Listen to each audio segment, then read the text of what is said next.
Salam bahagia saudara pengacara majlis, adinda saya Yang Amat Berhormat Menteri Besar dan juga kekasihnya isteri yang dikasihi. Semua pemimpin-pemimpin, saya tak boleh nak sebut satu persatu kerana saya yang akhir sekali beri ucapan. Saya mari daripada jauh. Saya jaga undang-undang dulu. Saya jaga keselamatan. Janji dapat pukul 12, kita tutup pukul 12. Jangan duk lebih. Sebab tadi saya dah dengar dah. Apa ni Ketua Penerangan Bersatu kata. Bila dia dapat copong, dia tak boleh nak reti. Ni sebab tu saya biar saya ajar dia lain kali retilah bila sampai masa. Dah gurau je. Mari daripada jauh ni, kalau tak gurau pukul 12 ni tak jadi. Betul? Sebab ramai sangat dah lah ni orang nak jadi pemimpin. Pasal apa ramai sangat orang nak jadi pemimpin dalam Malaysia ni? Kerana ada seorang yang amat berhormat Perdana Menteri hak suka sangat bercakap. Gimana pun nak bercakap. Mana-mana hari-hari duk kerja cakap je. Ni Ghazali lain kali jadi pemimpin jangan cakap je. Kena buat kerja. Ini duk kerja cakap mudah sangat. Betul tak betul kira lain. Hak penting cakap. Hari ni cakap lain, esok cakap lain. Bila orang komplain kata, "Dak, aku dak cakap pun hak tu." Tukar.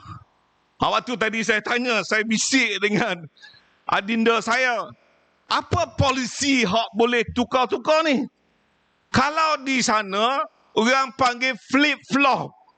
Di sini, Yang Amat Berhormat Menteri Besar kata, kluk-klek. Ada mana hak jadi kluk-klek ni? Hak tu mudah aja nak jadi Perdana Menteri. Kluk-klek, hari-hari kluk-klek.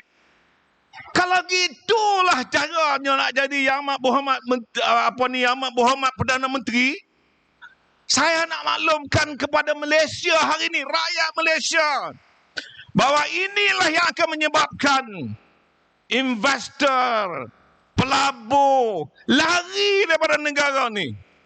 Esok kata polisi nak bantu, esok kata insentif nak diberi. Lusa dia kata, dah, aku tak cakap pun seperti itu. Akhirnya apa? Akhirnya larilah pelabur-pelabur yang ada dalam Malaysia ini. Lepas tu nak salahkan siapa? Nak salahkan pembangkang. Apa yang kita lakukan? Pembangkang tak kata apa pun. Pembangkang kata apa? Mana dia hala tuju ekonomi negara kita ini? Itu yang kita tanya. Kita tanya solusi. Apa dia solution yang sepatutnya diberikan dalam negara kita ini? Cuba tengok hari ini apa yang berlaku. Kos sara hidup.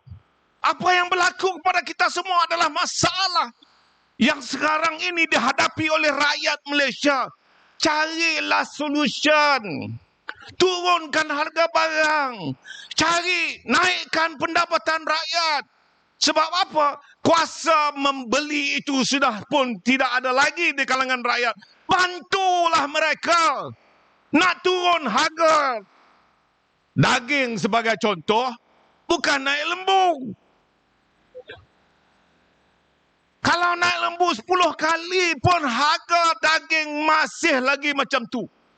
Kalau naik lembu boleh menyebabkan harga daging turun. Saya minta Yang Berhormat Menteri jaga lembu, naiklah lembu hari-hari. Tapi kalau itulah solusi yang nak dia bawa, akhirnya apa akan terjadi kepada negara Malaysia ini? Malaysia akan menjadi sebuah negara yang makin lama makin merudum. Saya sedar bahawa sebagai ketua pembangkang dalam negara kita ini, saya mahu melihat negara ini bertambah maju daripada sehari ke sehari. Saya nak maklumkan, kalaulah kita ambil alih nanti, insya-Allah, yang pertama, rakyat mesti dibantu. Rakyatlah yang menentukan masa depan negara. Bukan hanya cakap semata-mata. Bukan kluk-klek. seperti yang dilakukan oleh Yang Amat Berhormat Perdana Menteri yang ada hari ini. Masalah kita adalah masalah yang banyak.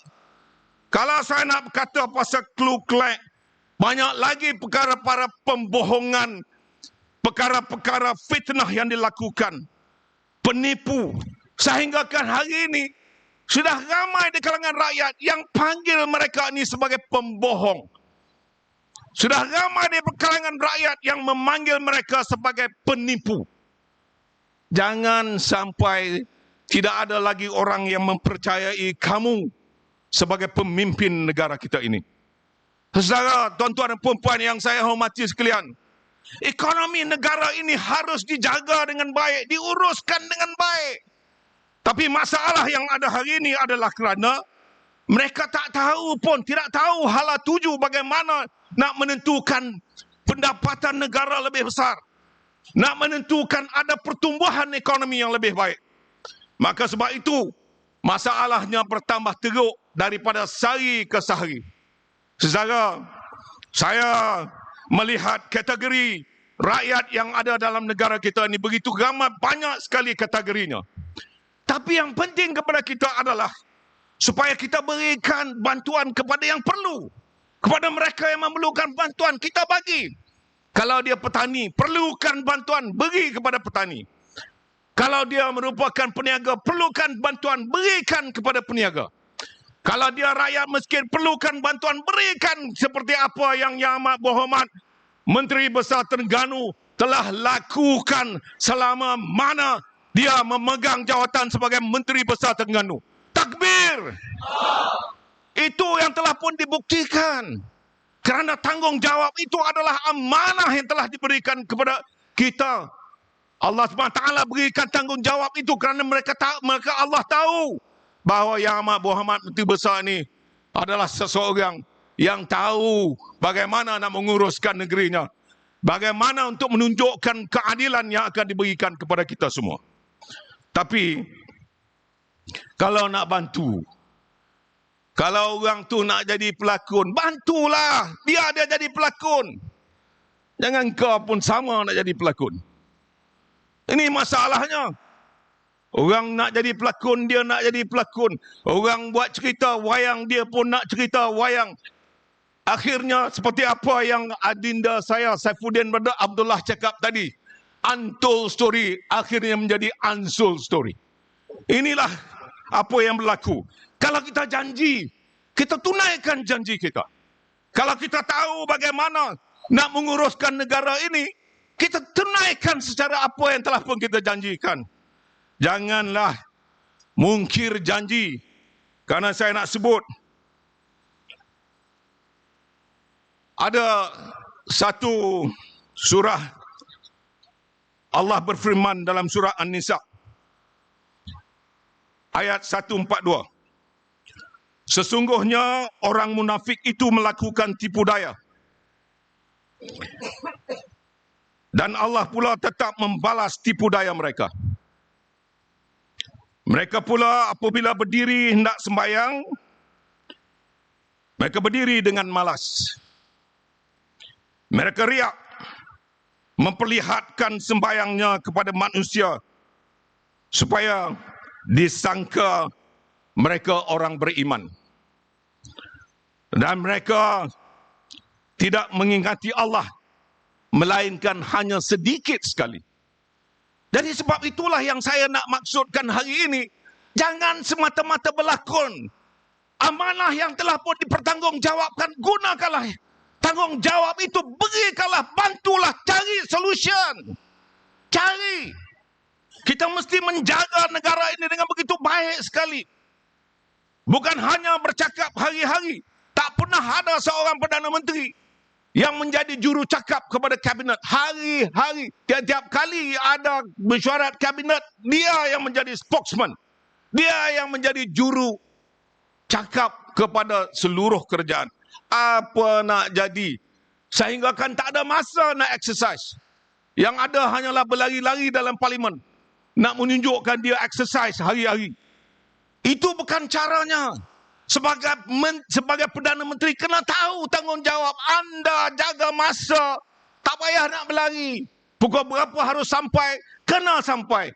Tak payah nak berlari, nak menunjuk-nunjuk. Kerana itu adalah merupakan satu lakonan semata-mata. Sebab itu saya dah baca ayat tadi untuk menunjukkan. Jangan berlakon. Jangan buat cerita yang bukan-bukan. Jangan buat cerita bohong. Kalau janji, tunaikan janji. Kalau dah tahu ada formula, gunakan formula. Akhirnya, formula yang menjadi masalah kita hari ini adalah susu formula untuk kanak-kanak. Bukan mencari selesaikan formula, tetapi masalah susu formula dalam negara kita hari ini. Saya difahamkan hari ini dah keluar dalam utusan. Mengatakan harga susu formula untuk bayi dan kanak-kanak dah naik sehingga mencecah RM30 kenaikannya. 1 kilo. 1,5 kilo kalau tak silap saya.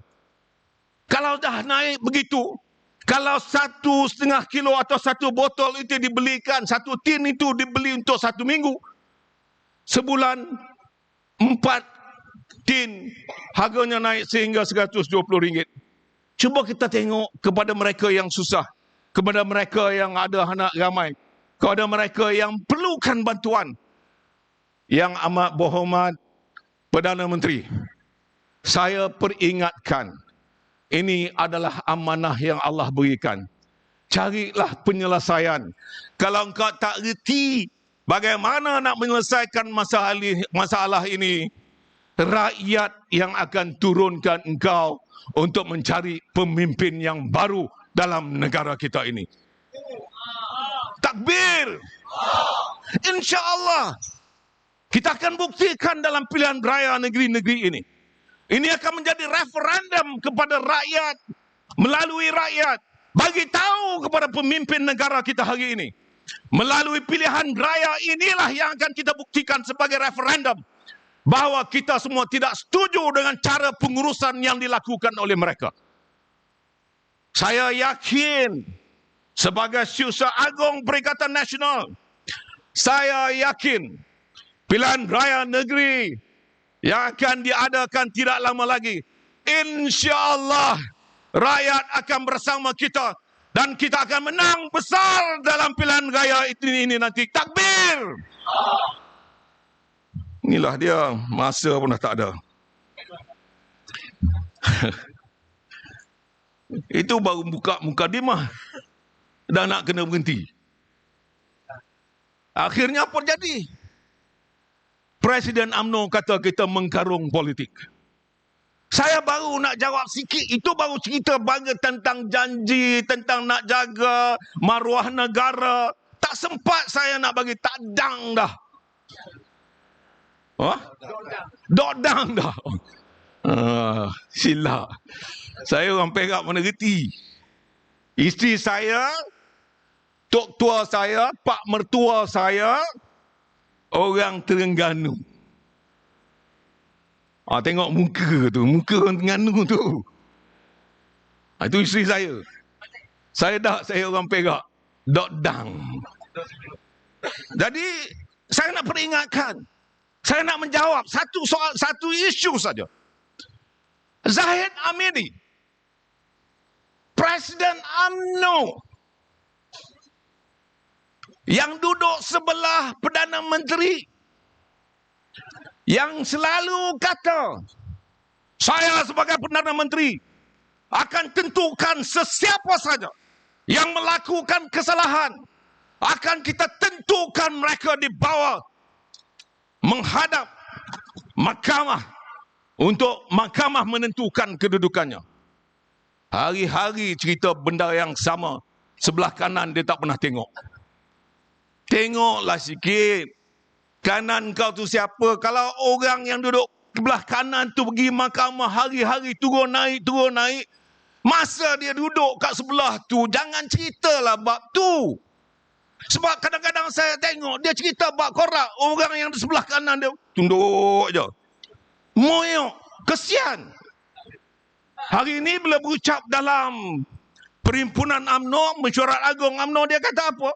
Dia kata Perikatan Nasional ini adalah mengkarung politik. Saya nak maklumkan Mengkarung apa yang kau maksudkan?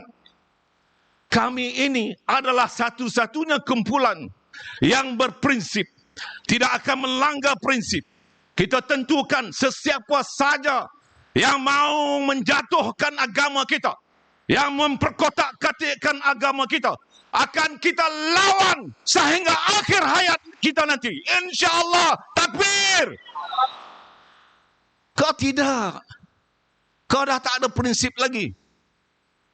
Boleh sama dengan DAP. Boleh sama dengan cikgu kau. Cikgu yang mengajar bagaimana cara untuk membohong.